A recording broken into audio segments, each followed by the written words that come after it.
mengaktifkan supaya acara kita pada siang hari ini bisa berjalan dengan kondusif. Assalamualaikum warahmatullahi wabarakatuh. Pertama-tama dan yang paling utama, marilah kita panjatkan puja dan puji syukur kita kehadirat Allah Subhanahu wa taala yang telah memberikan kita nikmat kesehatan sehingga pada siang hari ini kita masih diberi kesempatan untuk mengikuti acara Bootcamp Tazkiyah Youthpreneur Competition 2025 dengan tema Financial Management. Salawat beriringan dengan salam, tak lupa pula kita haturkan kepada junjungan Nabiullah Muhammad SAW yang telah membawa kita dari alam yang gelap gulita menuju alam terang menderang. Semoga kita semua bisa mendapatkan syafaatnya di yaumil akhir kelak. Amin. Allahumma amin. Yang terhormat narasumber hebat kita pada siang hari ini, Bapak Yasir Taufik Syamlan, ME CIFP, yang saya hormati pula Kak Abdullah Haidar SE selaku founder Tazkiyah Juara serta teman-teman peserta yang saya banggakan. Saya ucapkan terima kasih kepada seluruh peserta yang telah hadir pada siang hari ini. Semoga acara bootcamp kita pada siang hari ini memberikan manfaat bagi kita semua. Sebelum kita mulai acara pada siang hari ini, izinkan saya memperkenalkan diri. Perkenalkan, saya Samira selaku Master of Ceremony pada siang hari ini yang akan membersamai teman-teman sampai di ujung acara. Baik, sebagai pembawa acara pada siang hari ini, saya izin membacakan susunan acara. Yang pertama ada pembukaan, yang kedua ada tilawah, yang ketiga ada pembacaan CV narasumber, yang keempat ada sesi materi, yang kelima ada sesi tanya jawab, yang keenam ada closing statement, yang ketujuh ada penyerahan sertifikat, yang kedelapan ada dokumentasi, dan yang terakhir ada penutup dan doa. Baik teman-teman sekalian, sebelum kita melanjutkan acara ini, kami mengucapkan terima kasih kepada semua sponsor yang telah mendukung acara kita. Kami mengucapkan terima kasih kepada BTN Syariah, Lebrin, Ciput, Cipta Rasa Putra, Almas Fried Chicken, Pelangi Hijab, Ashki Mikrotaka Full Solution, Nio Panjang Jiwa Resort, dan yang terakhir ada Sido Mampir. Mungkin kita bisa sedikit memberikan tepuk tangan sebagai apresiasi kita kepada para sponsor yang telah mendukung penuh acara ini. Baik, kita langsung aja ke acara selanjutnya, yaitu lantunan suci ayat suci Al-Quran yang akan dibawakan oleh saudara kita, yaitu Fatih. Kepadanya dipersilahkan. Bismillah. A'udzu billahi minasy syaithanir rajim. إنما النجوى من الشيطان ليحزن الذين آمنوا وليس بضارهم شيئا إلا بإذن الله وعلى الله فليتوكل المؤمنون يا أيها الذين آمنوا إذا قيل لكم تفسحوا في المجالس فافسحوا يفسح الله لكم وإذا قيل انشزوا فانشزوا يرفع الله الذين آمنوا منكم والذين أوتوا العلم درجات والله بما تعملون خبير يا أيها الذين آمنوا إذا ناجيتم الرسول فقدموا بين يدي نجواكم صدقة ذلكم خير لكم وأطهر فإن لم تجدوا فإن الله غفور رحيم Sadaqallahul Azim. Baik, terima kasih kepada saudara Fatih. Semoga yang membaca dan mendengarkan mendapatkan ganjaran pahala di sisi Allah Subhanahu wa taala. Baik, kita langsung saja melangkah ke acara selanjutnya. Alhamdulillah nih teman-teman, siang hari ini kita sangat beruntung karena acara bootcamp kita akan diisi oleh narasumber yang sangat luar biasa. Beliau adalah profesional di bidang keuangan Islam dengan lebih dari 10 tahun pengalaman. Sekarang, beliau juga menjabat sebagai wakil rektor di bidang akademik Institut Agama Islam Tazkiyah dan merupakan Kepala Komite Kajian Instrumen Investasi Syariah di International Association of Registered Financial Consultants Indonesia. Nah, beliau ini memiliki gelar SE dari salah satu universitas ternama di Indonesia, yaitu Universitas Airlangga, dan gelar MIP dari International Center for Education in Islamic Finance. Selain menjadi rektor di Institut Agama Islam Tazkiyah, beliau juga merupakan dosen aktif yang mengajar di berbagai mata kuliah terkait keuangan Islam dan aktif dalam penelitian termasuk tentang blockchain dan crowdfunding syariah. Selain itu, beliau juga sering menjadi instruktur workshop keuangan Islam dan terlibat dalam fintech syariah serta perencanaan keuangan syariah. Wow, Masya Allah sekali ya teman-teman narasumber kita pada siang hari ini, maka langsung saja nih kita masuk ke sesi yang kita tunggu-tunggu, yaitu sesi pemaparan materi yang akan disampaikan oleh narasumber kita. Untuk itu, saya himbau kepada teman-teman untuk dipersilahkan mencatat poin-poin penting yang disampaikan oleh narasumber. Dan untuk teman-teman jangan lupa untuk menyiapkan pertanyaan terbaik, karena setelah ini akan ada sesi tanya jawab dan diskusi bersama. Mari kita sambut Bapak Yasser Taufik Syamlan ME, CIFP, kepada beliau. Dipersilahkan. Baik, Alhamdulillah. Bismillahirrahmanirrahim. Alhamdulillahirrahmanirrahim. Allahumma sholli ala Muhammad wa ala Muhammad amma ba'd. Terima kasih kepada MC Kak Sanira ya. Saya padahal nggak ngasih CV ya, tapi itu Masya Allah ya, itu kayaknya teman saya yang buat tuh ya. Itu kayaknya teman saya yang buat ya, tinggal di apa namanya, di masuk-masukin akhirnya ini. Tapi itu bagus tuh. Saya nanti minta ininya ya, hasilnya ya. Makasih Kak Sanira. Nah, kemudian teman-teman semuanya, saya ya Taufik Syamlan, ya saya orang biasa ya. Tadi kalau kata-kata Kak Sanira, saya ini orang hebat, saya masih orang biasa ya, yang terus belajar ya. Dan hari ini teman-teman ya, saya eh, berlindung kepada Allah ya, dari kejelekan amal-amal saya ya. Dan mudah-mudahan Allah memudahkan saya supaya saya bisa sharing ke teman-teman. Teman-teman semuanya ya, ini Kak Sanira saya izin, oh udah bisa share screen, good, makasih banyak. Oke, ya kami teman-teman ya, eh, ini saya lihat pesertanya rata-rata teman-teman di ini ya, dari SMA ya Kak Sanira ya. Iya, Pak. Beberapa SMA dan ada juga beberapa dari universitas. Oke, nah saya hari ini akan ngebahas secara spesifik terkait dengan sumber pembiayaan dalam perspektif syariah. Kenapa? Karena kan kita di sini lagi bisnis competition, ya.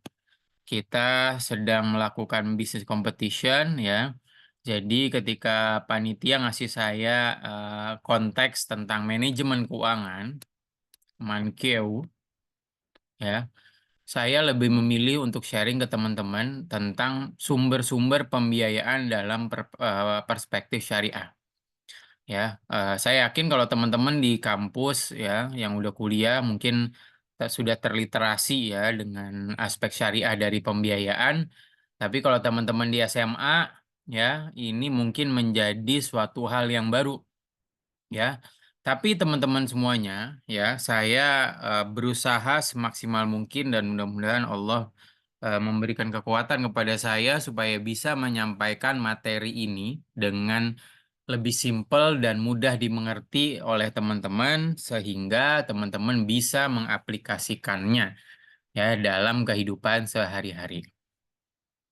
Ya, sebagai awal teman-teman, ya, saya mau ngambil konteks yang atau fenomena sebetulnya ya, fenomena yang terjadi di Indonesia sekarang, ya.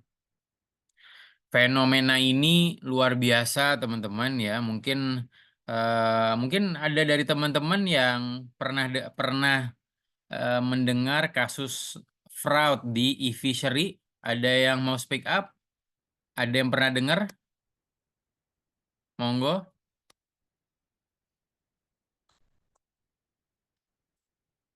Ada yang pernah dengar teman-teman kasus e-fishery? Pernah, Pak. Tapi Oke, gak tahu silahkan. detailnya. Silahkan Mas Rama. Silahkan cerita. Intinya sih, Pak, maaf izin Ya. Om Kem, fraud advisory ini memalsukan laporan keuangannya Terus? yang diperkirakan itu sudah bertahun-tahun. Mm-mm. Padahal bagaimana perusahaan ini berdiri itu layaknya fairy tale. Jadi dari si orang ini miskin sampai membuat perusahaan yang bernilai triliunan. Itu aja sih, Oke, Pak. siap. Makasih Mas Rama dari Unpak ya. Oke. Ada lagi teman-teman? Monggo yang lain.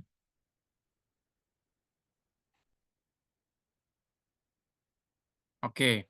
Nah, e-fishery teman-teman, e-fishery adalah startup ya, startup aquaculture ya, startup yang fokusnya ke pemberdayaan para peternak apa ya, para nelayan. Kalau peternak tuh apa ya? Kalau ikan tuh apa? Peternak ya, peternak ikan ya dikasih pembiayaan lewat e-fishery. Nah, e-fishery ini teman-teman sudah sampai tarafnya unicorn dan dia nilainya sudah triliunan ya. Nah, e-fishery ini teman-teman dibangun awalnya dengan modal sendiri. Ya, dia buat e-fishery ini teman-teman yang dia kerjakan duluan adalah ngebuat platform dulu ya. Setelah dibuat platformnya, diundang para peternak ikannya, ya, para pembudidaya ikannya. Setelah diundang para pembudidaya ikan, dia punya portofolio budidaya di sini, sini, sini, sini, sini. Dia sangkutkan dengan isu SDGs, ya. Setelah itu dia dalam tanda kutip mencari investor untuk membudidayakan ikan sekaligus yang story yang mereka tampilkan di sini adalah mereka ingin ya mereka ingin memberdayakan para pembudidaya ikan yang selama ini boleh dibilang termarginalkan. Nah, setelah itu dia dipercaya sama orang, banyak uang yang masuk ke e-fishery begitu ya. Dan pada akhirnya usernya tambah banyak. Usernya tambah banyak, penggunanya tambah banyak, ya. Sampai-sampai mereka ini perlu dana untuk investasi IT yang lebih luas, perlu dana untuk ekspansi ke daerah-daerah yang baru ya, karena mereka sistem klaster di daerah sini sini di satu daerah, kemudian ketika dia mau buka klaster daerah baru, dia harus dapat pendanaan baru. Ya, dan pada akhirnya mereka di sini dapat pembiayaan atau dapat pendanaan dari venture capital, perusahaan modal Ventura. Perusahaan modal Venturanya juga namanya juga udah terkenal di Indonesia. Namanya adalah perusahaan North Star, punyanya salah satu apa namanya? Salah satu orang terkaya di Indonesia. Ya. Nah, di sini ya dari laporan ini teman-teman ya mereka di sini ternyata fraudnya itu dari mulai laporan keuangan, memasukkan laporan keuangan. Nah, kalau kita bicara laporan keuangan teman-teman apa yang dipalsukan? Ya, saya juga dulu pernah kerja di bank syariah. Ya, biasanya orang kalau mau minta pembiayaan ya, yang di make up atau yang di touch up atau yang dibenerin atau yang di apa ya, yang diperbagus posnya ya, biasanya pos yang diperbagus itu adalah pos-pos satu total aset, pos modal kerja ya, dari mulai kas, piutang gitu ya. Piutangnya digedein menandakan bahwa dia punya punya bisnis yang belum terbayar ya. Punya potensi pendapatan. Tapi yang paling utama biasanya yang digedein atau yang dirubah-rubah, dinaikin, yang kadang-kadang naikinnya itu agak nggak masuk akal, itu di pos pendapatan ya, di pos pendapatan. Pendapatannya digedein teman-teman ya, pendapatannya digedein ya, kemudian ada biaya-biaya yang seharusnya dicatat nggak dicatat, sehingga karena pendapatannya gede, biayanya itu lebih rendah, pencatatan biaya lebih rendah, maka teman-teman ya, untungnya jadi lebih besar, sehingga visinya si venture capital yang ngerasa, wah gua nggak rugi nih ngebiayain si e-fishery ya. Nah, kok qadarullah wa syafa'al, ternyata mereka sudah window dressing atau mereka sudah memperbagus laporan keuangan, tapi kenapa katanya untungnya gede? Kenapa dia PHK? Nah, katanya untungnya besar. Kenapa banyak pembiayaan yang macet? Ya, dari mulai PHK dan pembiayaan yang macet ini, orang jadi bertanya-tanya, ini benar nggak sih ini laporan keuangannya? Harusnya kalau laporan keuangannya itu di-deliver dengan benar, nggak akan ada pemecatan, nggak akan ada PHK, ya, dan nggak ada pembiayaan yang macet. Ternyata setelah diselidiki oleh si venture capitalnya, ya, itu laporan keuangannya palsu. Ya, nah ini miris ya. Jadi persoalan keuangan ini teman-teman sangat krusial, dan ini berkenaan dengan trust. Ya, trust orang kepada antuma semua. Ya, kepada kalian semua. Kalau kalian nulisnya itu kalau kalian nulis laporan keuangannya itu nggak benar, teman-teman, ya, maka kalian jangan berharap dapat investor-investor yang bagus-bagus. Jangan berharap dapat investor yang bagus-bagus, investor yang mau mensupport bisnis kalian, ya. Nah, pada akhirnya ya, banyak banyak multiplier efeknya. Yang pertama ya, ternyata mereka PHK orang sehingga orang-orang ini ngadu ke Menaker, ya. Terus habis itu pada akhirnya mereka pekerjaannya nggak kena THR, ya. Nah, ini teman-teman, ini adalah secuplik cerita bagaimana pengelolaan keuangan yang kurang pas dan kurang baik ya bisa berdampak banyak. Nah, ini teman-teman. Sampai sini teman-teman, ada yang mau didiskusikan dulu? Mangga, saya sih pengennya, saya izin ya Kak Sanira, kalau boleh kita sambil diskusi ya. Oh, boleh Pak. Jadi buat teman-teman sekalian yang mau langsung mungkin bertanya atau berdiskusi dengan pemateri kita hari ini, boleh langsung raise hand atau open mic aja ya, teman-teman.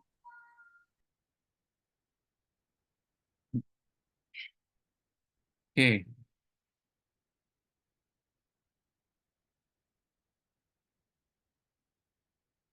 Oke. Ada yang mau didiskusikan? Oke. Kita lanjut. Nah, kalau kita bicara sumber pembiayaan, ya, karena kan kalau kita bicara keuangan, ya, manajemen keuangan, intinya itu teman-teman yang pertama, ya, pengelolaan uang masuk, ya, dan pengelolaan uang keluar.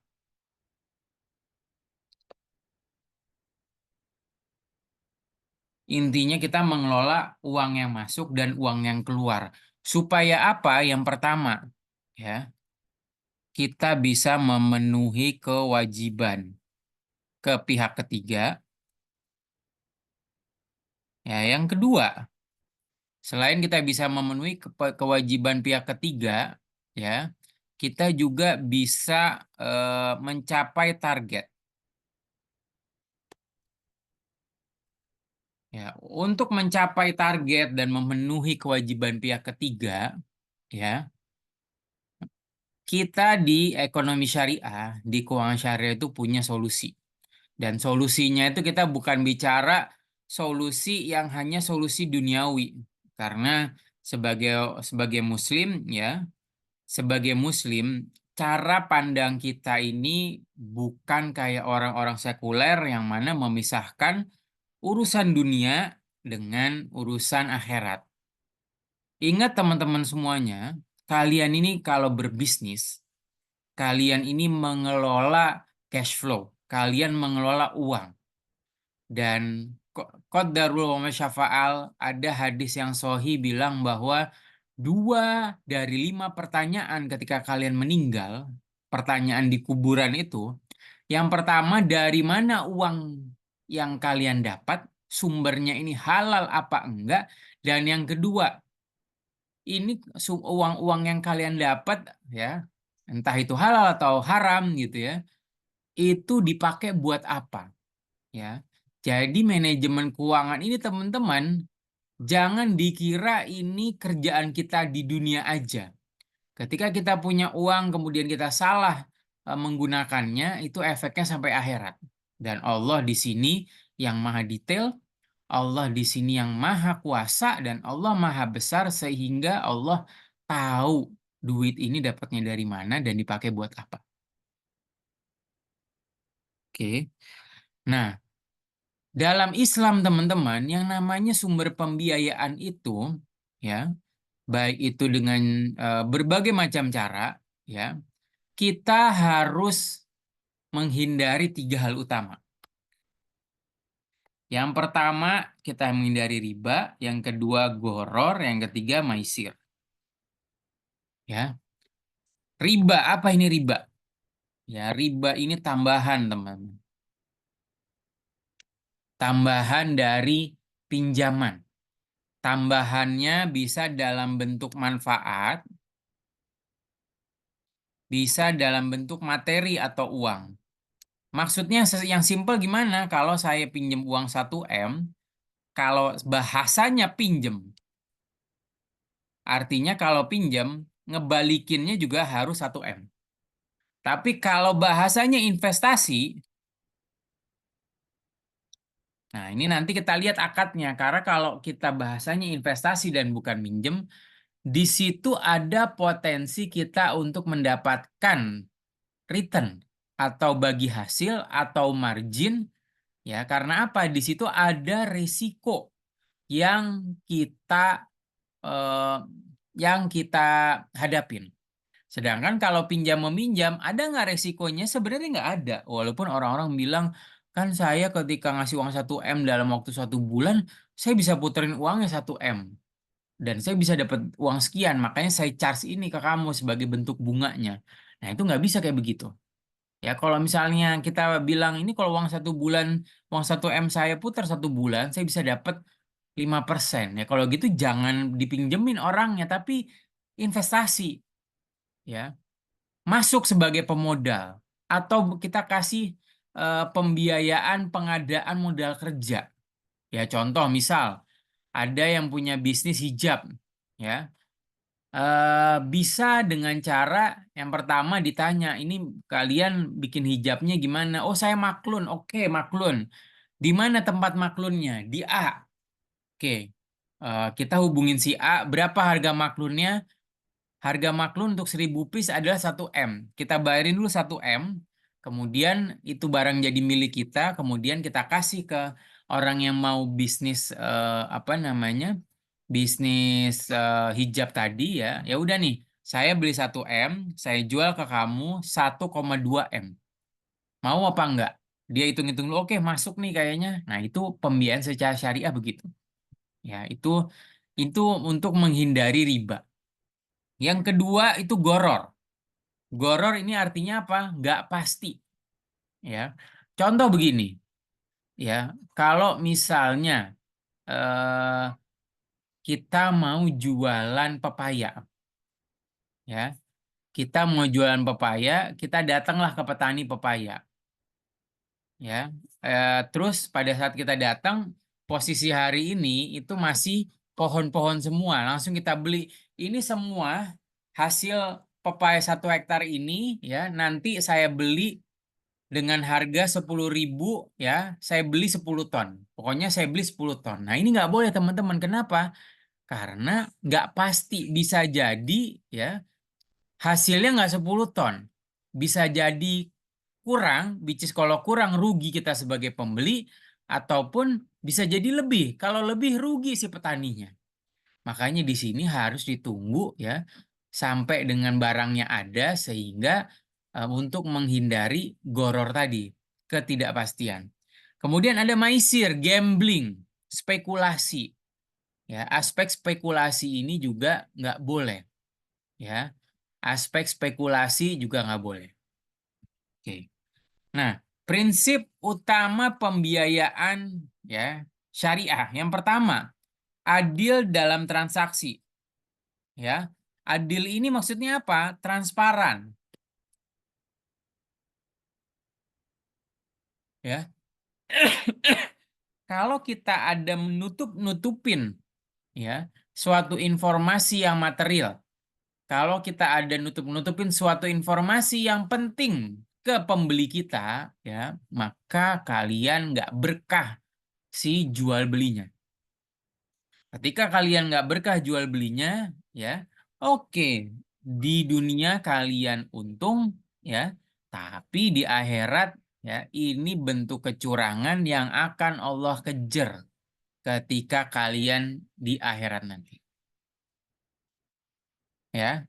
Nah, kemudian di sini prinsip keduanya adalah transaksinya halal dan menguntungkan para semua pihak. Yang namanya transaksi halal itu seperti apa? Ya, halal dari segi barang yang diperjualbelikan dan yang kedua halal cara pembayarannya, halal jual belinya. Ya, dan di sini menguntungkan semua pihak. Dan di sini teman-teman ya, kita menghindari aspek spekulasi ya, atau di sini sebetulnya kita nggak aspek ketidakpastian ya, ini ketidakpastian, dan juga kita harus menghindari aspek yang namanya ya perjudian, nggak boleh kita kayak begitu ya. Nah, yang pertama teman-teman ya,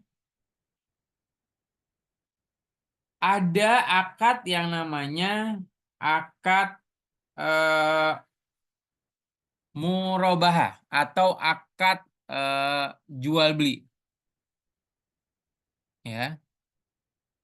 Nah, apa yang dimaksud akad murabahah ini ya? Akad jual beli ya, di mana penjual menyebutkan harga pokok barang dan margin keuntungan yang disepakati. Contoh transaksinya gimana? Ya, mungkin di sini ada nggak, bisa nggak saya dikasih tahu salah satu ide bisnis dari teman-teman peserta? Boleh dibantu? Ada?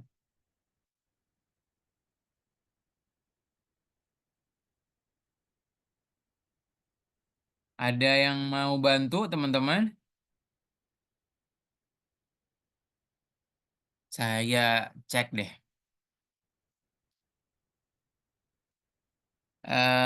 Sebentar.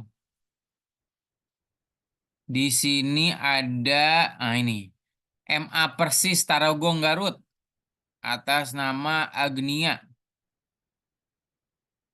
Ada? Ada Kak Agnia? Halo? Atau dari tim Powerpuff ITB, Mbak Dian. Ada Mbak Dian?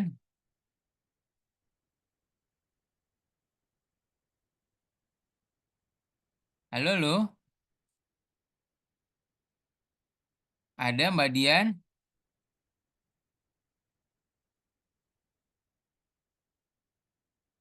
Halo? Ini ada nih. Ada Aleira dari SMA BI. Ada Aleira? Semabi? Halo, halo? Ada? Ada. Ini dari SMA Bina Insani Bogor. Iya betul. Wah, salam sama Pak Cuy ya. Iya, Bapak kenal ya? Kenal. Saya juga dulu alumni SMP sih. Oke, Mbak Oh, Aleira, ide bisnisnya apa? emang boleh di-spill di sini ya? Oh, atau industrinya aja apa kira-kira? Dalam makanan kah atau pertanian atau secara umum aja? Kalau aku platform UMKM. Oke, platform UMKM. Ya, Dia mempertemukan apa? Investor dengan dengan UMKM-nya. dengan pembeli. Oke, UMKM dengan pembeli. jadi hampir mirip-mirip dengan marketplace gitu ya. Iya, cuman ada keunggulan lainnya. Cuma ada keunggulan yang lain. Oke, terima kasih Mbak Alira. Ya, Iya, nah contoh begini ya, Mbak Alira ini mau bikin platform, ya. Mbak Alira mau bikin platform, ya, tapi Mbak Alira perlu uang sebesar 100 juta dan ini Mbak Alira nggak punya uang sebesar itu, tapi Mbak Alira yakin bahwa platformnya ini teman-teman ini akan menguntungkan karena Mbak akan banyak membantu UMKM. Nah, Mbak Alira bisa masuk pakai transaksi murabahah. Contohnya gimana? Misal Mbak Alira datang ke saya mau ngasih pembiayaan, ya. Nah, oke gini Mbak Alira. Mbak Alira perlu platformnya speknya kayak gimana? Ini Pak Eser speknya 1, 2, 3, 4, 5, 6, 7, 8, 9, 10. Oke, ya. Mbak Mbak Alira udah kenal sama teman, udah punya kenalan apa namanya ceritanya ya, udah punya kenalan ini orang-orang IT. Oh, udah Pak, ini yang biasa kami kerjasama ada perusahaan software A gitu. Oke, akhirnya teman-teman ya, saya hubungin si perusahaan software ini, saya tanya untuk bikin platform ini berapa harganya. Harganya 100 juta Pak Yaser. Berapa lama pengerjaannya? Pengerjaan 1 minggu. Oke. Saya bayar uang 100 juta ke mana? Ke pihak IT, software ITI ini, ya.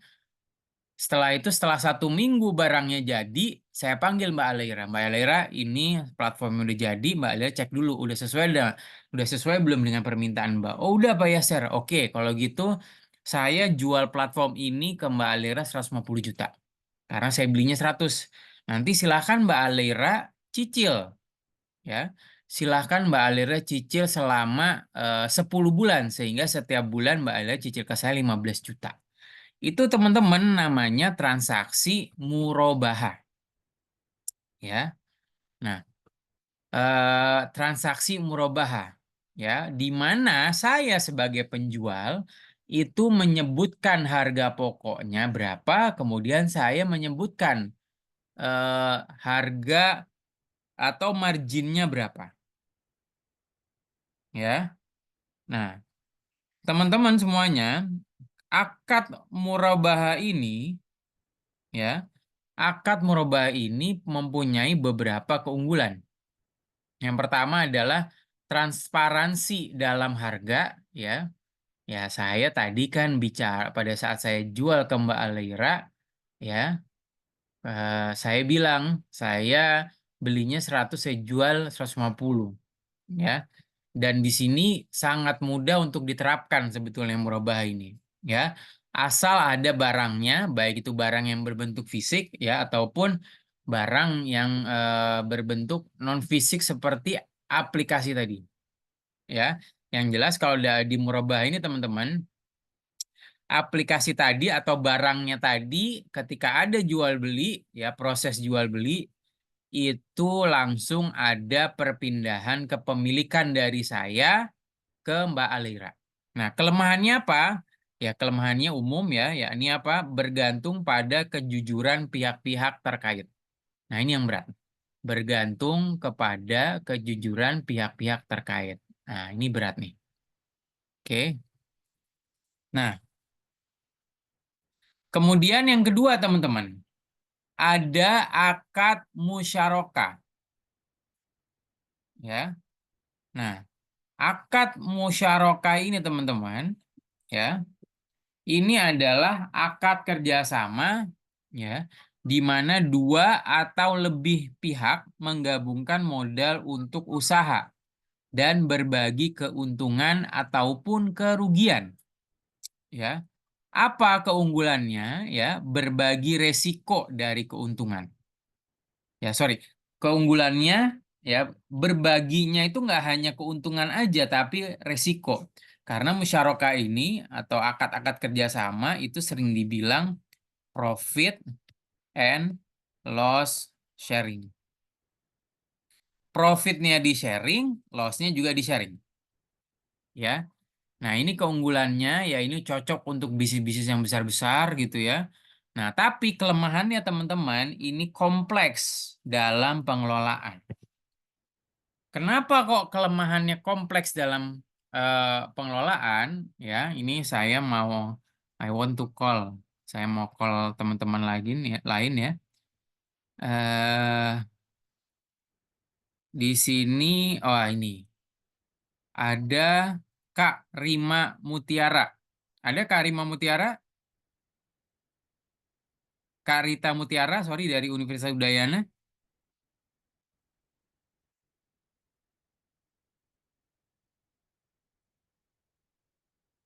Oke. Oke, ada di sini ya, ada dari Man3 Sleman atas nama Mbak Zahra.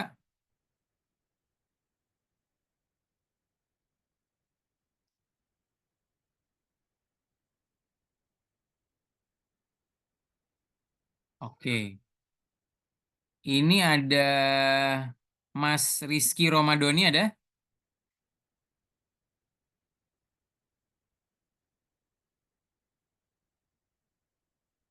Oke.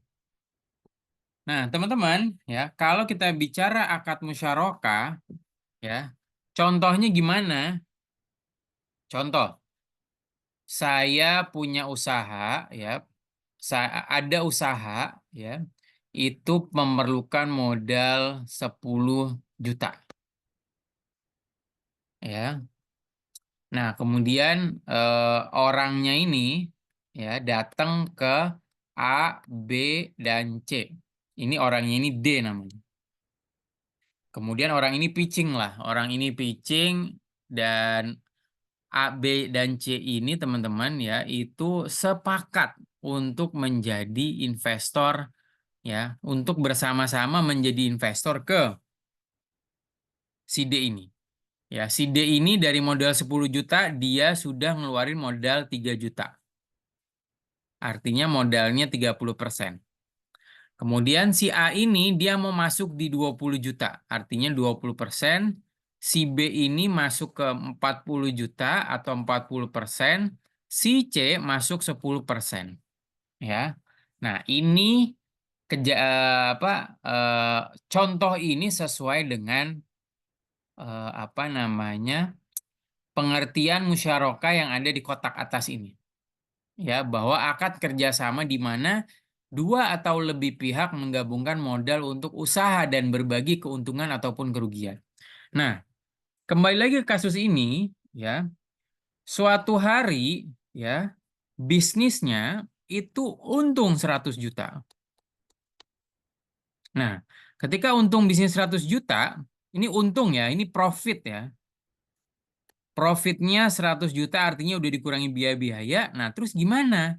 Ya, pembagiannya balik ke kesepakatan ini nih 20%, 30%, 10%, dan 30% ini namanya nisbah. Ya, atau profit rasio, rasio keuntungannya. Rasionya doang. Tapi nanti perhitungan untungnya dapat berapa itu tergantung faktualnya dapatnya berapa. Kenyataannya dapatnya berapa. Artinya kalau misalnya contoh 100 juta ini teman-teman, A dia 30% ininya. Modalnya sehingga A dapat 30 juta. Si B tadi dapat 40% sehingga dia dapat 40 juta. Si C tadi 10%, dia dapat 10 juta. D itu sekitar 30%, dia dapat salah nih. Si D ini harusnya 20%.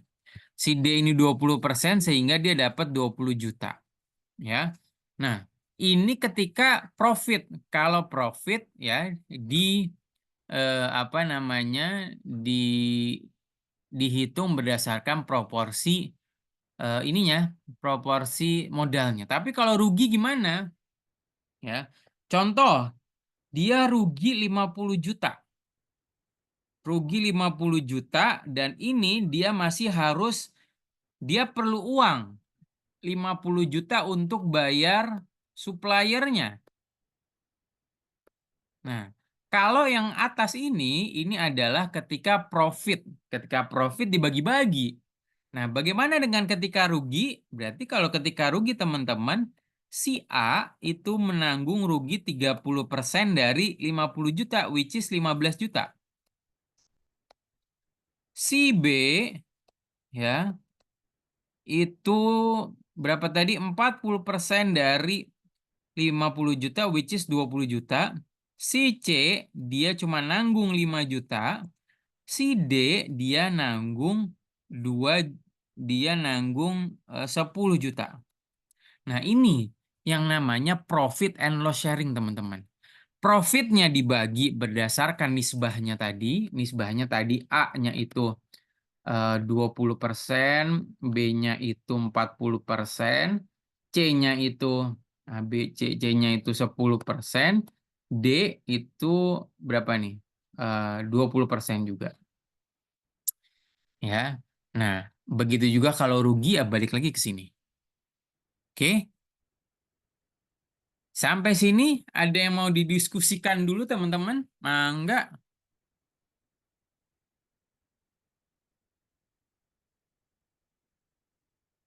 Dipersilahkan teman-teman.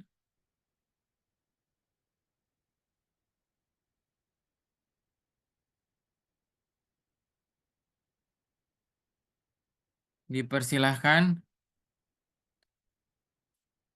Oke. Kalau nggak ada, izin saya lanjut. Nah, kemudian ada akad berikutnya namanya akad mudorobah. Mudorobah ini ya akad kerjasama. Itu di sini ada dua, ada mudorobah, ada musyarakah yang kita bahas. Ya. Nah, kalau tadi yang kita bahas musyarakah, nah sekarang mudorobah. Nah, apa bedanya mudorobah dan apa bedanya dengan musyarakah? Ya.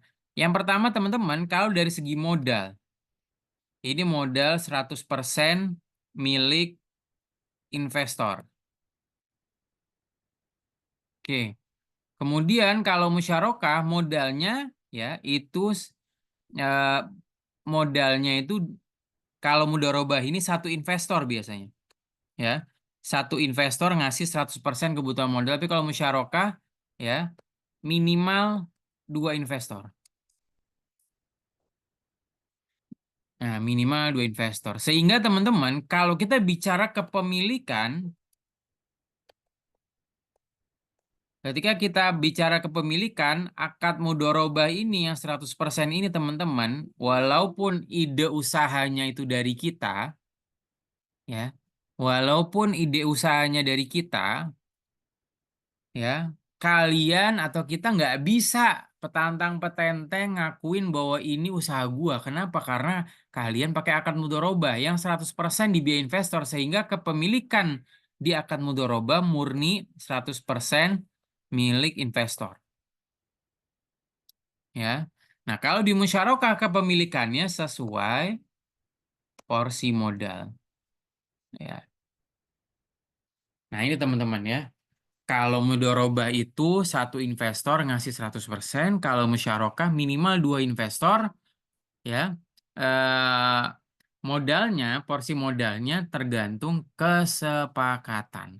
Sehingga kalau kita turunkan siapa sebenarnya pemilik ya, siapa sebenarnya pemilik dari usaha ini, kalau di mudharabah ya, kalau di mudharabah pemilik perusahaan ini adalah 100% punya investor. Ya. Di sisi lain, di musyarakah pemiliknya itu bergantung kepada porsi modalnya. Oke, jadi kalau kembali lagi ke e-fishery tadi, dugaan saya e-fishery tadi ini sudah dibeli 100% ya oleh venture capitalnya. Sehingga seperti sekarang nih, ketika e-fishery-nya bangkrut, investornya lah yang merapi-rapihkannya.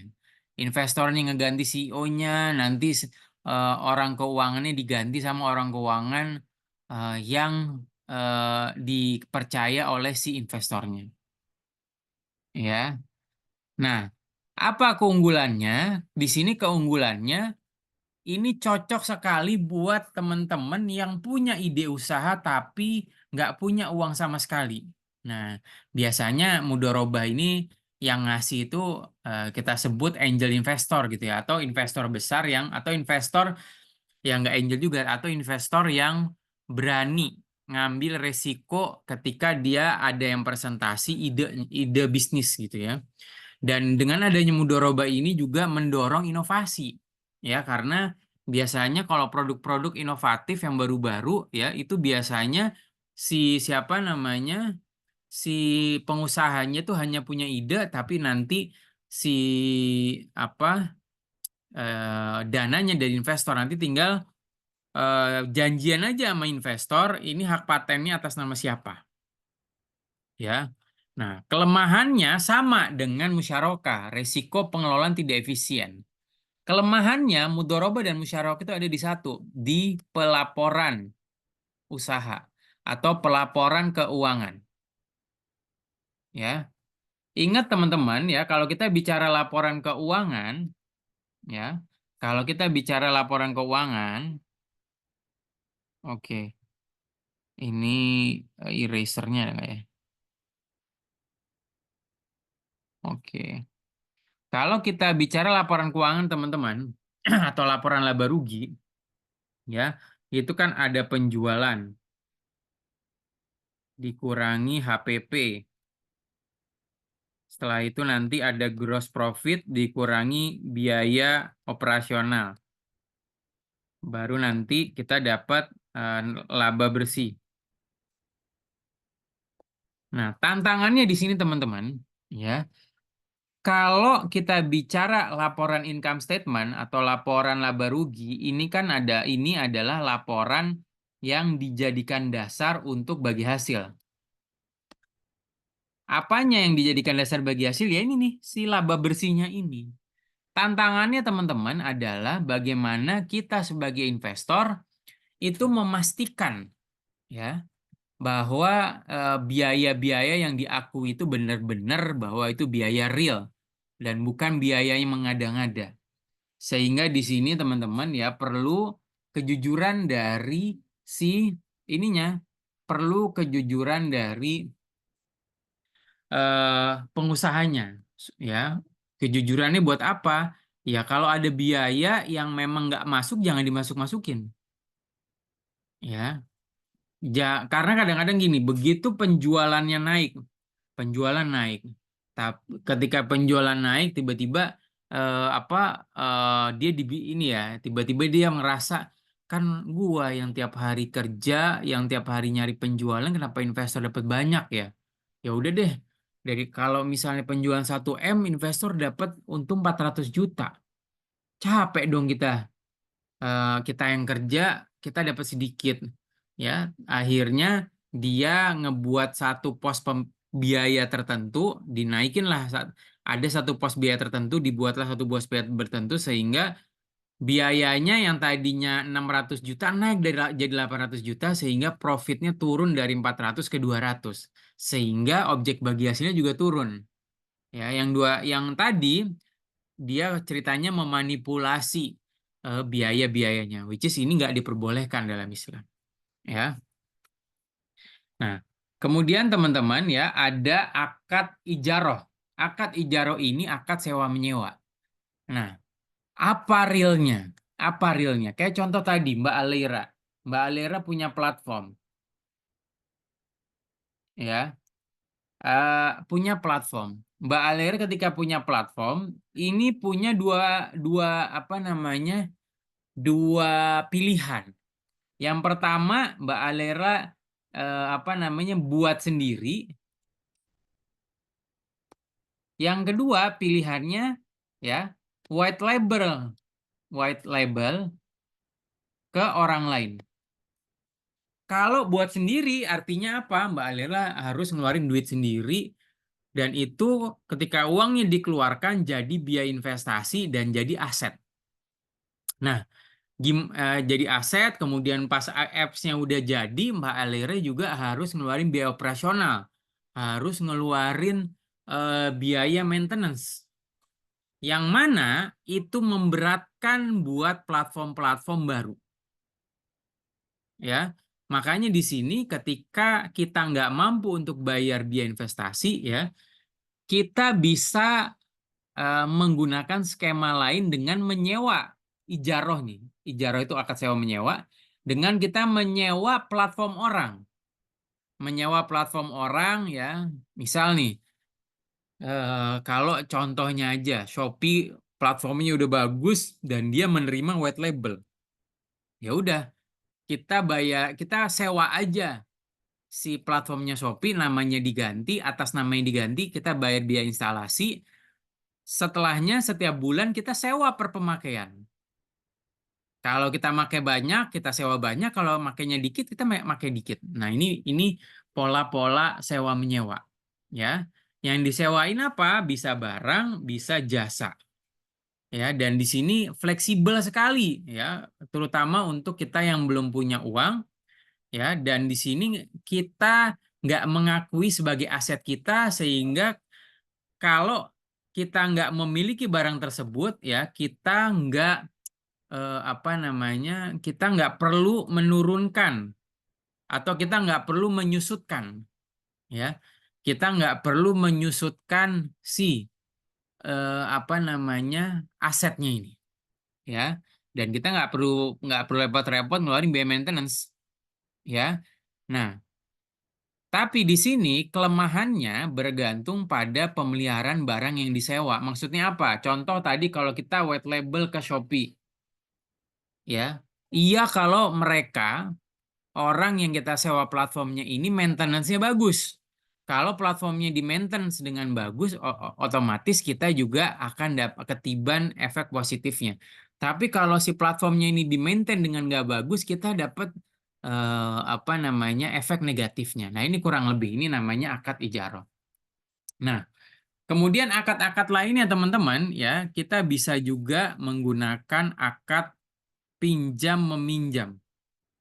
Ya, akad pinjam meminjam yang namanya qard, ya. Kalau akad pinjam meminjam ini teman-teman, ya, kalau kita pinjamnya 1 M, dibalikinnya juga 1 M juga, nggak boleh lebih, ya. Nah, kemudian ada yang namanya akad factoring, akad anjak piutang, ya. Contoh begini, saya punya PO, ya, saya punya kontrak kerjasama nilainya 1 M, tapi dibayarkan 2 bulan lagi, ya, dan saya lagi butuh dana 1 M ini, saya bisa datang ke lembaga keuangan, ya. Kalau di konvensional yang 1 M ini, ya, ketika kita butuh sekarang, ya, mereka biasanya bayarnya 950 juta. Invoice 1 M hanya dibayar 950 juta, 50 jutanya ini keuntungan bagi orang yang ngebayarin ini. Yang mana kalau dalam syariah ini nggak boleh, ya. Kalau dalam syariah pada akhirnya kalau faktor nggak ya, walaupun namanya factoring tapi nanti dibayar 1 M. Kebutuhan 1 M, ya. Tapi nanti kita juga dapat 1 M, mungkin nanti ada semacam biaya factoringnya, ya, yang diperbolehkan oleh Dewan Syariah Indonesia, Dewan Syariah Nasional, Majelis Ulama Indonesia. Nah, kemudian teman-teman ada yang namanya akad tawaruk. Ya, akad tawaruk ini contohnya gimana? Contoh begini, ya. Saya datang ke Mbak Sanira contohnya. Saya datang ke Mbak Sanira. Mbak Sanira, saya mau pinjem uang ke Mbak Sanira. Ya. Buat apa Pak Yaser? Saya mau bikin usaha. Perlunya berapa Pak Yaser? 15 juta. Mohon maaf Pak Yaser, saya nggak punya uang. Tapi saya punya saya punya motor aja Pak Yaser. Ya. Saya punya motor. Motor ini harganya 15 juta Pak Yaser. Ya. Nah, terus gimana? Saya kan perlu uang. Ya udah, motor ini saya jual ke Pak Yaser seharga 15 juta. Nanti Pak Yaser bayar 2 bulan lagi. Ya. Ya udah, saya dapat motor 15 juta. Ya. Kemudian karena saya nggak perlu motornya, saya cari orang-orang atau dealer-dealer motor bekas. Sampai ke dealer, saya tanya, ini saya mau jual motor. Saya beli berapa nawarnya? Ya nawar, syukur-syukur dapat sama 15 juta. Ya. Kalau sama 15 juta kan enak. Ya. Karena utang kita 15, kita jual dapat 15. Tapi di sini teman-teman bisa jadi harga awal 15 juta, tapi karena kita butuh cepat ya, kita terima pada saat kita butuh cepat ya, kita jual ke dealer. Ya, oke lah. 13 juta, saya berani bayar 13 juta. Oke lah. Saya ambil 13 juta, dapatlah kita uang cash 13 juta. Tapi walaupun kita dapat uang cash 13 juta, ini tidak menyurutkan atau ini tidak menghilangkan kewajiban kita kepada Mbak Sanira, kewajiban saya kepada Mbak Sanira, yang mana tadi saya harus bayar utang sebesar 15 juta. Nah, ini namanya akad tawaruk. Ya. Nah, contoh nih, ya. Kita ada diskusi dikit ya, kira-kira akad apa yang tepat. Contoh, perusahaan mempunyai proyek pengadaan komputer kepada kementerian seharga senilai 10M. Pakai apa? Bisa pakai murabaha. Caranya gimana? Kita beli dulu 10M komputer ini ke dealer komputernya, bisa Dell, bisa Asus, atau yang lainnya. Setelah kita punya barangnya, kemudian kita jual ke si kementeriannya. Itu yang pertama. Atau kita bisa pakai musyarakah juga. Ya. Nah, kemudian perusahaan ingin mempunyai mobil operasional, ya. Ini teman-teman, dan di sini dia nggak mau beli, sehingga dia bisa sewa dengan akad ijaroh. Ya. Sewa dengan akad ijaroh, dia tinggal hubungin dealer-dealer sewa mobil, tinggal deal. Ya, ini saya mau nyewa mobilnya. Kan enak. Kita nggak perlu membeli si mobilnya, kita cukup menyewa dan mendapatkan manfaatnya, tapi bensinnya dari kita. Ya. Bensinnya dari kita, kemudian kalau misalnya mobilnya rusak bukan atas kelalaian kita, ya kita harus kita tinggal minta benerin ke pemilik mobilnya. Ya. Nah, yang ketiga nih, perusahaan mempunyai ide bisnis baru untuk membuat produk yang lebih inovatif. Ya. Nah, di sini kita bisa pakai akad mudharabah tadi. Kita sebagai orang yang punya ide nawarin ke investor, nanti investor yang ngebiayain 100%. Ya. Nah, bagaimana kita tadi udah belajar beberapa akad tadi ya. Kalau kita bandingkan ya, ternyata murabahah ini cocoknya untuk pembiayaan yang berbasis aset. Dan murabahah ini jadinya hutang piutang. Nah, kemudian kalau mudharabah ini fokusnya apa? Fokusnya ke kemitraan usaha dan juga baik untuk membiayai ide-ide bisnis yang baru. Kemudian kalau musyarakah ya, ini cocoknya untuk proyeknya yang besar dan sehingga proyeknya besar butuh investor yang lebih dari satu orang ya, sehingga nanti berbagi resikonya juga. Kalau rugi nggak sendirian. Kalau rugi ya berbagi sesuai dengan modal yang dia punya. Dan yang terakhir ada di sini ijaroh. Ijaroh tadi ya ini solusi ketika kita mau contoh kita mau tadi ya, kita punya project batu bara. Pilihan kita mau ngambil batu bara dari tengah hutan. Pilihannya kalau saya bisa beli truknya, bisa beli eskavatornya, atau saya bisa sewa. Ya, kalau saya beli truknya atau beli eskavatornya, berarti saya harus punya modal besar di awal. Padahal di sini modal saya nggak besar-besar amat. Akhirnya gimana? Ya, saya tahu bahwa kalau saya ngambil batu bara ya dan kan batu baranya bisa dijual sehingga lebih enak saya sewa truk, saya sewa eskavator di hari ini yang dibayar 1 bulan lagi, yang mana ketika dibayar 1 bulan lagi buat saya lebih ringan. Kenapa? Saya masih punya waktu 1 bulan untuk ngeruk batu baranya dan menjual dapat uang sehingga nanti di 1 bulan berikutnya tepat 1 bulan saya bisa bayarin sewanya. Nah, teman-teman semuanya ya, pembiayaan syariah ini insya Allah adil, transparan ya, dan sesuai dengan prinsip ya Islam ya yang adil dan transparan ya, dan ini bisa mendukung untuk pertumbuhan ekonomi umat. Mungkin itu saya kembalikan ke Kak Sanira, dipersilakan. Masya Allah, terima kasih kepada narasumber kita yang telah menyampaikan materi yang insya Allah insightful banget ya teman-teman untuk kita yang mungkin belum pernah belajar tentang sumber pembiayaan dalam perspektif syariah, akhirnya sedikit tahu nih tentang akad-akad yang boleh kita gunakan sehingga menghindari hal-hal yang dilarang dalam prinsip-prinsip syariah. Baik, mungkin teman-teman juga udah nggak sabar nih untuk bertanya. Mungkin yang tadi masih malu-malu untuk diskusi, malu-malu untuk bertanya. Kita langsung aja ke sesi, kita akan membuka sesi tanya jawab dan diskusi bersama.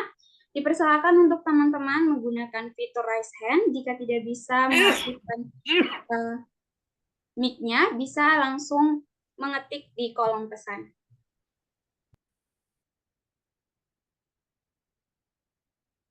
Silakan, Mbak Sakinah dari Boleh, Al-Wafi. Sakinah, open mic. Terima kasih atas kesempatannya. Sebelumnya suaranya kedengaran jelas? Ya, kedengeran. Ya, pertanyaan saya, bagaimana dengan perusahaan yang menerapkan sistem mudharabah 100% milik investor? Nah, untuk kalau tadi contohnya kan untuk mobil operasional kan pakainya ijaroh ya. Ya. Bagaimana kalau perusahaan ini mau punya mobil itu milik perusahaan sendiri, jadi nggak pakai ijaroh? Oke. Kalau dia mau punya mobil sendiri dan pengennya memang dicatatkan di buku keuangannya, ya bisa. Yang pertama, ya sebenarnya kalau bukan yang pertama, utamanya ya mendingan pakai akad jual beli aja, ya. Jadi nanti si perusahaan ini telepon si bank, saya mau beli truknya. Berapa harga truknya? 500 juta. Oke. Harga bank ini beli truk ya dengan harga 500 juta, kemudian dijual ke kita 600 juta. Walaupun nanti itu dicicil, kita mencicil ke bank itu selama 2-3 tahun, walaupun begitu ya, tapi karena sudah di awal ini ada transaksi jual beli, ada perpindahan kepemilikan, itu truk jadi punya kita. Ya, jadi solusinya itu satu, bisa pakai murabahah. Adapun kalau mudharabah, ya, kalau mudharabah, ya, kalau kita bicara perusahaan, ya, kalau kita pakai akad mudharabah, ya, memang ya secara syariah itu miliknya investor sih.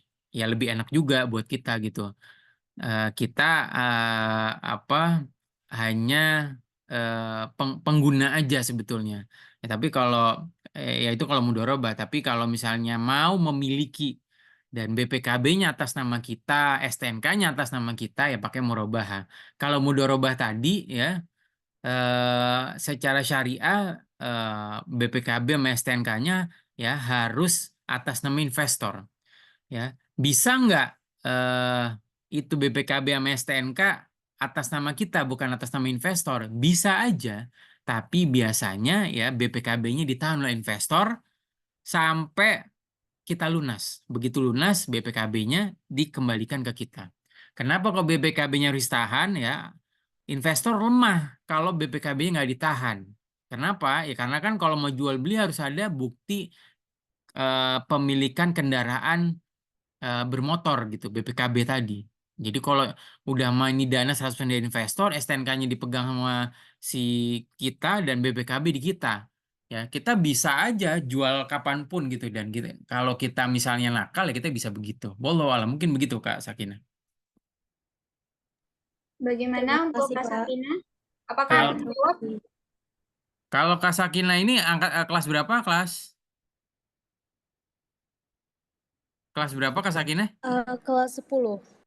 Kelas 10. Saya 2 bulan lalu ke Al-Wafi. Ya, tapi mungkin saya ke kelas 12 sih. Oke. Oke, silakan Mbak Sanira. Terima kasih, Mbak Sakinah. Baik, kita lanjutkan untuk teman-teman yang ingin bertanya. Tadi Rama Wiran dari Unpad, apakah ingin bertanya? Kalau ingin bertanya, boleh open mic. Boleh Kak, izin bertanya. Saya Rama Siap. dari Unpad. Pak, bagaimana Ya. jika saya selaku perencana bisnis tidak menemukan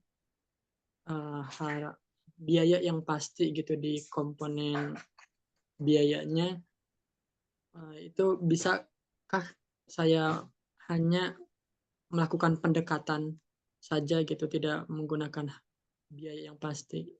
Ya, sebetulnya itu dimungkinkan. Tapi sedari awal ya, Mas Rama harus duduk sama investor. Mas Rama harus jelaskan bahwa ini bisnis seperti ini, ABC ada kelebihan dan kekurangannya, sehingga ada beberapa biaya yang nggak bisa kami pastikan. Nah, kemungkinan untuk biaya A, B, dan C ini ya kita perkiraan. Nanti perkiraannya caranya dikasih tahu aja. Misal karena agak susah pembiayaannya, costingnya itu agak susah. Misal oke, dibilang aja ke investor ya nanti cara ngebiayainnya atau cara mengakui pembiayaannya dengan cara apa? Dicek aja harga ini di pasar berapa, nanti ditambah 10%. Nah, itu dimungkinkan dan nggak ada masalah sepanjang Mas Wira terbuka ke investor. Nah, mungkin Mas Rama terbuka ke investor, mungkin begitu. Oke Pak, terima kasih Pak. Sama-sama. Baik, kita lanjutkan. Di sini ada Indah Nur Hanafi. Boleh, silakan open mic. Baik, terima kasih atas kesempatannya. Saya dari SMA Negeri 2 Pangkal Pinang izin bertanya, kalau konsep pre-order itu di dalam syariah gimana ya Pak? Apakah boleh atau tidak? Oke, pre-order nggak ada masalah, Kak. Ya, pre-order itu nggak ada masalah. Ya, dalam syariah boleh. Ya, pre-order baik itu pre-order yang uangnya pre-order itu biasanya uangnya di depan ya. Betul ya? Karena ada pre-order yang pesen dulu uang sama barangnya di belakang, ada pre-order yang pesen dan uangnya di depan. Ini pre-order yang mana? Pre-order yang uangnya udah ada dulu, tapi barangnya belum ada. Nah, nggak ada masalah. Itu dalam syariah namanya akad salam. Cuma tadi Kak siapa namanya? Indah. Kak Indah ya. Cuma Kak Indah, kita harus memahami konsep pre-order dalam Islam ini ya. Yang pertama nama akadnya akad salam. Apa yang harus kita lakukan? Ya, yang kita harus lakukan adalah minta ke pembelinya uangnya tolong dibayar di depan. Oke, uangnya kita terima sebagai timbal balik ya. Kita harus memberikan 2 informasi utama. Informasi pertama itu kita harus memberikan klasifikasi barang sejelas-jelasnya. Ya. Yang kedua, kita harus ngasih tahu selain kita harus ngasih tahu delivery date-nya kapan. kapan si barangnya itu dikirimkan. Ya, sepanjang ada dua hal ini insya Allah nggak ada masalah. Itu kalau pre-order yang uangnya di depan. Ada lagi pre-order yang uang sama barangnya belakangan. Itu namanya istisna. Ya, itu namanya istisna. Atau pre-order yang ketika kita order kita hanya bayar DP dulu, sisanya nanti ketika barangnya udah jadi. Itu juga diperbolehkan dalam Islam juga. Nah, itu. Mungkin begitu, Kak Indah. Baik, Sepanjang terima kasih. sepanjang spesifikasinya jelas dan waktu time frame-nya juga jelas, itu insya Allah aman. Baik, terima Begitu kasih. Kak Indah. Baik, apakah ada lagi dari teman-teman semua?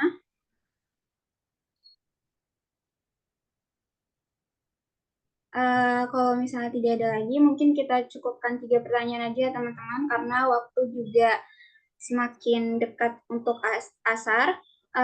Terima kasih untuk para peserta yang telah bertanya. Semoga jawaban dari narasumber kita bisa menjawab, dan terima kasih juga kepada narasumber Jangan kita. lupa foto dulu Kak Sanira. Iya Pak, sabar. Baik ya. Terima kasih untuk narasumber kita yang sudah menyempatkan untuk menjawab segala pertanyaannya. Nah, kita lanjutkan nih teman-teman acara kita, yaitu closing statement. Boleh nih kepada narasumber kita, Bapak Yaser, untuk memberikan sedikit closing statement sebelum kita menutup acara ini. Kepada Siap. Bapak, dipersilahkan. Terima kasih Kak Sanira ya.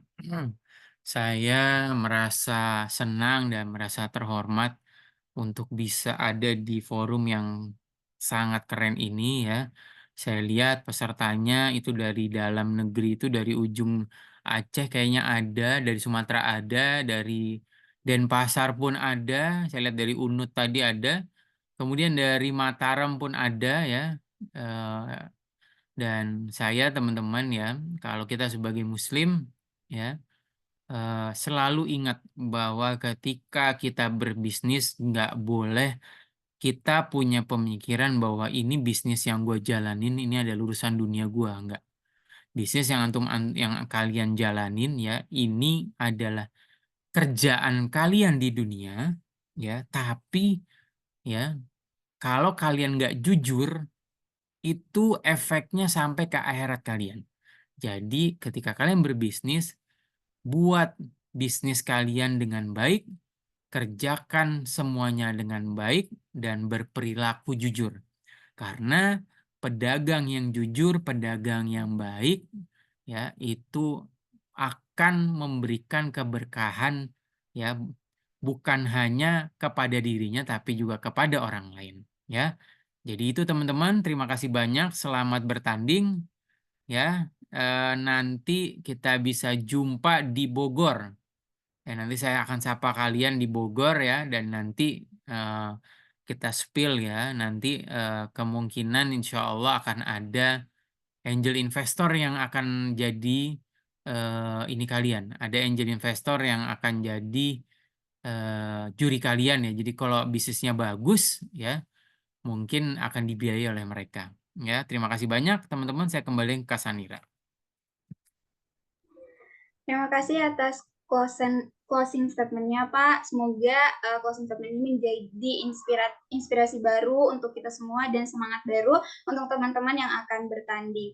Baik, acara selanjutnya kita akan melakukan dokumentasi penyerahan sertifikat kepada Bapak Yaser. Mungkin bisa dokumentasi untuk penyerahan sertifikat pada moderator. Siap. Sertifikatnya.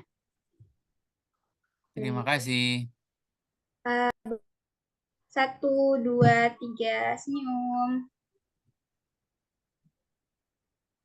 Oke. Dilanjutkan dengan dokumentasi bersama. Buat teman-teman sekalian, peserta sekalian diharapkan untuk mengaktifkan kameranya. Ditunggu ya teman-teman untuk mengaktifkan kameranya.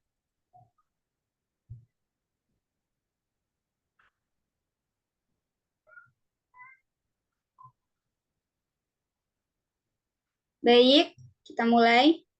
1, 2, 3, senyum. Lagi, 1, 2, 3, senyum. Baik, terima kasih untuk para peserta yang telah hadir di acara kita pada siang hari ini. Semoga acara ini memberikan banyak manfaat bagi kita semua dan apa yang telah disampaikan bisa tersimpan di ingatan kita sehingga bisa memberikan wawasan dan pengetahuan yang baru. Untuk teman-teman sekalian, jangan lupa untuk mengisi absensi ya, ada di kolom chat. Mungkin sekian saya ucapkan terima kasih kepada Bapak Yasser yang telah mengisi acara kita pada siang hari ini. Dan sebelum saya tutup, saya ucapkan kembali terima kasih untuk para sponsorship yang telah mendukung acara kita, yaitu ada BTN Syariah, Lebrin Cipu Cipta Rasa Putra, Almas Fried Chicken Pelangi Hijab, Aski Mikro Takaful Solution, New Panjang Jiwa Resort, dan Sido Mampir. Mari kita berikan sedikit apresiasi dengan reaction tepuk tangan sebagai bentuk semangat dan apresiasi kita kepada sponsor yang telah mendukung penuh acara ini. Saya Sanira selaku Master of Ceremony di siang hari ini mengucapkan terima kasih dan mohon maaf jika banyak kesalahannya. Saya akhiri. Assalamualaikum warahmatullahi wabarakatuh.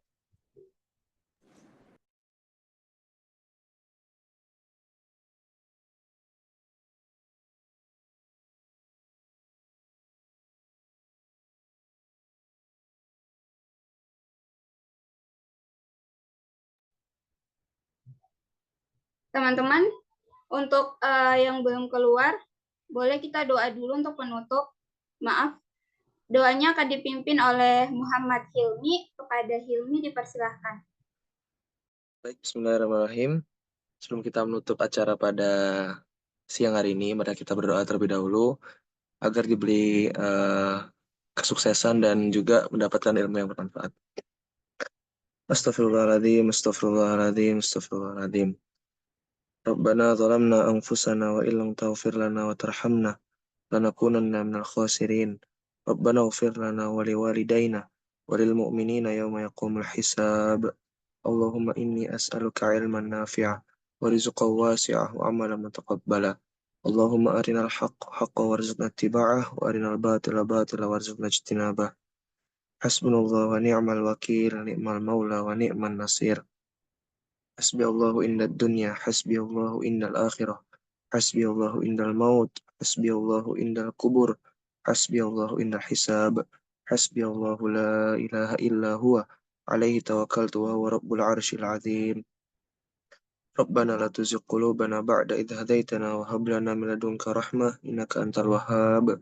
Rabbana hab lana min azwajina wa dhurriyyatina qurrata a'yun waj'alna lil muttaqina imama.